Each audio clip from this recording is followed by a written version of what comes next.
Welcome to flavours of நெல்லை. இன்றைக்கி கிச்சனில் paneer popcorn எப்படி செய்கிறதுன்னு பார்க்கலாங்க. 200 கிராம் பனீர் எடுத்திருக்கேன். இந்த பனீரெல்லாம் சின்ன சின்ன க்யூப்ஸாக இந்த மாதிரி கட் பண்ணி எடுத்துக்கோங்க. இந்த சைஸில் இருக்கணும். அடுத்ததாக ஒரு மிக்சிங் பவுல் எடுத்துகிட்டு அதில் 1 டீஸ்பூன் மிளகாய்த்தூள்,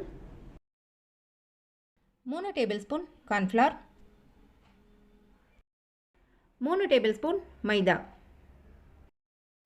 1 டீஸ்பூன் உப்பு, 1 teaspoon black pepper powder, 1 teaspoon parsley, அப்படி இல்லைன்னா பீட்ஸா சீசனிங் இருந்ததுன்னா அது சேர்த்துக்கலாம். அதுவும் இல்லைன்னா கொத்தமல்லி இலையை ரொம்ப குட்டியாக சாப் பண்ணிவிட்டு அதையும் இதில் சேர்த்துக்கலாங்க. இப்போ இதெல்லாம் சேர்த்ததுக்கப்புறமா இதை நல்லா மிக்ஸ் பண்ணி எடுத்துக்கலாம். இதில் தண்ணி எதுவுமே சேர்க்கக்கூடாது. நல்லா ட்ரையாகவே எல்லாத்தையும் நல்லா மிக்ஸ் பண்ணி எடுத்ததுக்கப்புறமா நம்ம கட் பண்ணி வச்சுருக்கிற இந்த பனீரெல்லாம் இதில் சேர்த்துட்டு நல்லா கோட் பண்ணி எடுத்துக்கணும். ஒவ்வொரு பனீர் பீஸ்லையும் இந்த மாவு நல்லா கோட் ஆகிற மாதிரி மிக்ஸ் பண்ணி எடுத்துக்கணும். பனீர் பாப்கார்ன் இது வரைக்கும் நம்ம ரெஸ்டாரண்ட்டில் தாங்க வாங்கியிருப்போம். பட் அதை வீட்லேயே ஈஸியாக செய்யலாம். சிம்பிளாக கிடைக்கக்கூடிய இன்க்ரீடியன்ட் வச்சுட்டு ஈஸியாக டேஸ்டியாக இந்த பனீர் பாப்கார்ன் நம்ம வீட்லேயே செய்யலாம். இதெல்லாம் நல்லா மிக்ஸ் பண்ணி எடுத்ததுக்கப்புறமா இந்த பனீர் க்யூப்ஸை மட்டும் தனியாக ஒரு பவுலில் எடுத்து வச்சுக்கலாம்.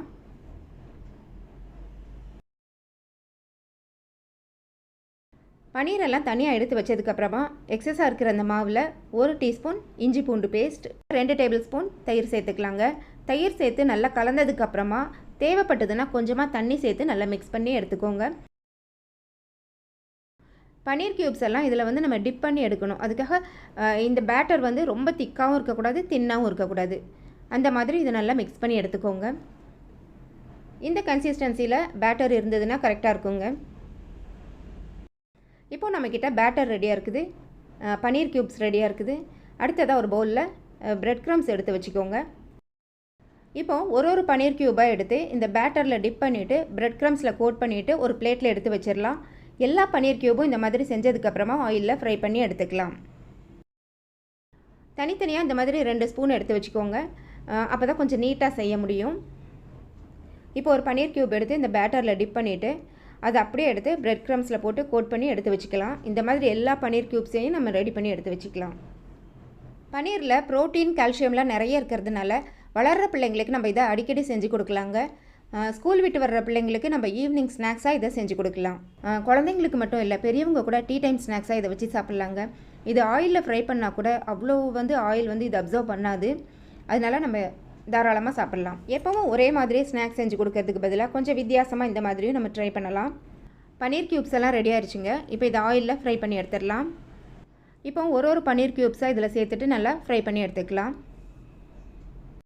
ஆயில் நல்லா ஹீட்டாக இருக்கணுங்க. ஃப்ளேம் மீடியம் டு ஹையில் வச்சுக்கோங்க, அது சரியாக இருக்கும். எல்லா பக்கமும் நல்லா ஒன்று போல் ஃப்ரை ஆகிற மாதிரி நல்லா திருப்பி விட்டு ஃப்ரை பண்ணி எடுத்துக்கலாம். கலர் எல்லா சைடும் நல்லா ஈவனாக இருக்கிற மாதிரி பார்த்துக்கோங்க. அப்போ தான் பார்க்குறதுக்கு கொஞ்சம் அழகாக இருக்கும். பனீர் பாப்கார்ன் ரெடி ஆயிடுச்சுங்க. இப்போ இதை எடுத்துடலாம். பனீர் பாப்கார்ன் பாருங்கள், கலரும் அதோட அந்த கிறிஸ்பாக இருக்கிறதும் பாருங்கள், அவ்வளோ டெம்டிங்காக இருக்குது.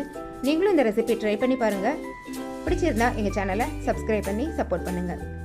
தேங்க்ஸ் ஃபார் வாட்சிங்.